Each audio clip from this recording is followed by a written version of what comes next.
If James Bond ever had a cousin who raced in the Alps, drank espresso at every gas station, and didn't need machine guns in his car because he had style, that man would have driven the Lancia Appia GTE Series 2 by Zagato. This wasn't a car for gangsters or movie stars. It was for the dentist who also won hill climbs, or the architect who thought a Porsche was too obvious. Basically the kind of guy who'd bring wine to a track day. And speaking of subtle class, don't forget to subscribe to our channel. Hit that button the way Timmy hits the wine aisle after saying, "I'll just have one."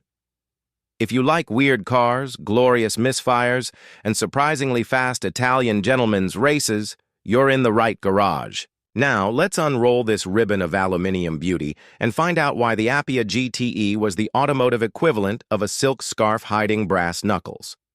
By late 1956, Lancia quietly did something wonderful. They made their small sedan, the Appia, not only better, but irresistible to coach builders. With a new Series 2 chassis, they extended the wheelbase to 25-10mm, gave it more stiffness, and paired it with a refined 1.1L narrow-angle V4. This wasn't a sports car yet, but it was definitely flirting with the idea. Enter Zagato. They'd been playing with Appia since 1956, making one-offs and track toys. But in 1958, something clicked. The GTE was born. A Gran Turismo Esportiva built not for bureaucrats, but for private ears who wanted to look like bureaucrats while overtaking them. Elio Zagato himself led the design team on this one. Yes, that's Zagato. No air spider yet, so give the credit where it's due. They skinned it in aluminum, sculpted it with that classic teardrop tail, and just to show off gave early versions fared plexiglass headlamp covers that looked like the eyes of a dragonfly in a tuxedo. Those covers were later ditched because of regulations. But if you find one today, don't blink. It's rare. Why make it? Because Italy in the late 50s was full of drivers who wore leather gloves to dinner and liked their rally cars petite. The GTE let you drive to Sebring, race the 1.1L class, and then drive home with wine in the trunk and bugs on your windscreen. Lancia's precision mechanics, Zagato's aerodynamics, and a weight-saving body made it a killer combo in endurance races. Even famed broadcaster Walter Cronkite got involved, no joke, driving one of these little Lanciers in the 1959 12 Hours of Sebring. I like to imagine him announcing lap times in his serious voice while overtaking a Jaguar. Production figures. Well, let's say they were Italian consistent, which means Noon fully agrees. RM Sab says 153 Series 2 GTs were built. Italian sources say about 100 by count all GTs, Series 2 and early Series 3, and you're near 300. What's certain is that survivors are cherished, well-documented and extremely smug about it, under the hood, or more accurately, under the impossibly low and elegant bonnet, was one of Lancia's best tricks, a Tendig narrow-angle V4 engine. It had just one-cylinder head for both banks, making it compact, light, and smoother than Timmy's pickup lines after 3 grappers. The engine displaced 49 cubic chem. In the Series 2 tune, it made about 53 PS using a Weber 36 DCL3 twin-choke carburetor. Sure, later versions squeezed out up to 60 PS, but we're sticking with the honest 53 here. The pure stuff like espresso with no sugar. Power went to the rear wheels through a 4-speed manual with the top 3 gears synchronized. The shifter floor-mounted naturally. This was a gentleman's car, not a tractor, unless your tractor had alloy panels and Italian pedigree. The chassis, Lancia's A12-1, was longer than earlier AIAS, which helped stability. The body, handmade aluminum over steel, light enough for the car to weigh in at about a 40 keys. The front suspension featured Lancia's famous sliding pillar setup. It kept the wheels nicely planted during cornering and made for confident handling on twisty roads or when dodging potholes the size of political promises. The rear used a live axle and leaf springs, basic but effective brakes, hydraulic drums all around.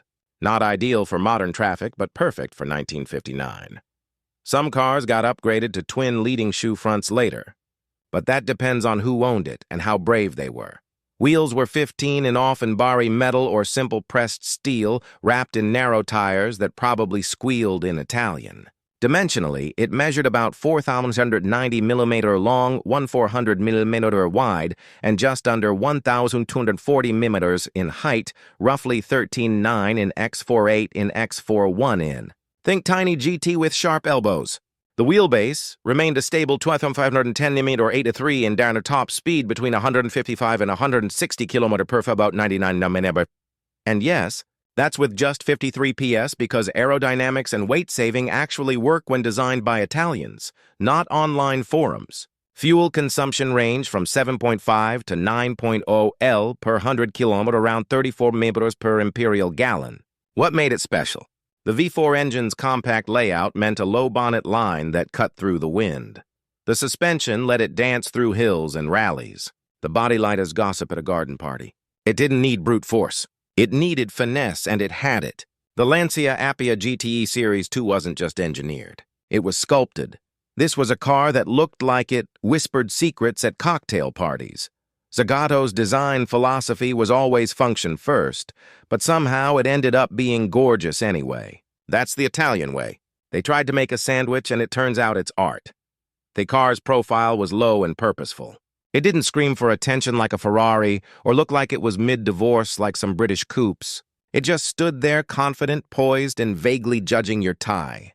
And it wasn't just pretty. Every vent and line had purpose. Drag was the enemy. And this car knew how to slice through it like Bob slices coupons out of Cold War survival magazines. Back in 1959, the GTE wasn't exactly a mass-market darling. It was a car for a specific crowd, wealthy, mechanically literate, and allergic to showrooms.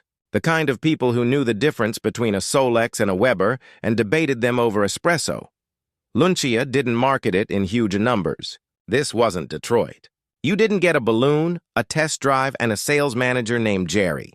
You had to know about the GTE, and if you knew, you bought one. Compared to bigger names, Ferrari, Maserati, Alfa Romeo, the GTE flew under the radar, but in its 1.1 L class, it was a beast. Today, it's still a niche hero. Not everyone recognizes it at a car show, but the ones who do usually start speaking Italian and gesturing with both hands. That's when you know it's real. Even Bob, who thinks cars stopped making sense after 1973, admitted he wouldn't mind owning one as long as it came with a tinfoil roofliner to block the satellites. Now, about that price tag.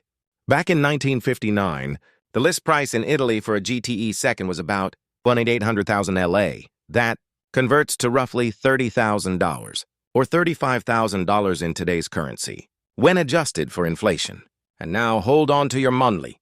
The highest recorded auction sale of a Series 2 GTE was 190,408 RM Sotheby's Amelia Island auction in March 2022. A Concours-level example with pedigree and polish. Most cars today sell in the $70,000 to $160,000 range depending on originality, history, and how much the seller says things like matching numbers and never raced, Justralide. So, here's to the car that made 53 PS feel like fireworks and proved that class doesn't always come with horsepower. It sometimes comes with hand-formed aluminum and a whisper of V4 magic.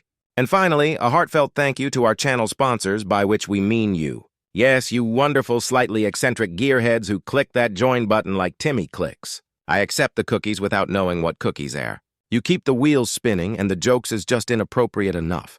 Now go out there and remember, if you can't afford a Zagato, you can always tell your neighbor you've got one. Parked in your imagination or behind a curtain or under restoration since 1982. Just say it with confidence.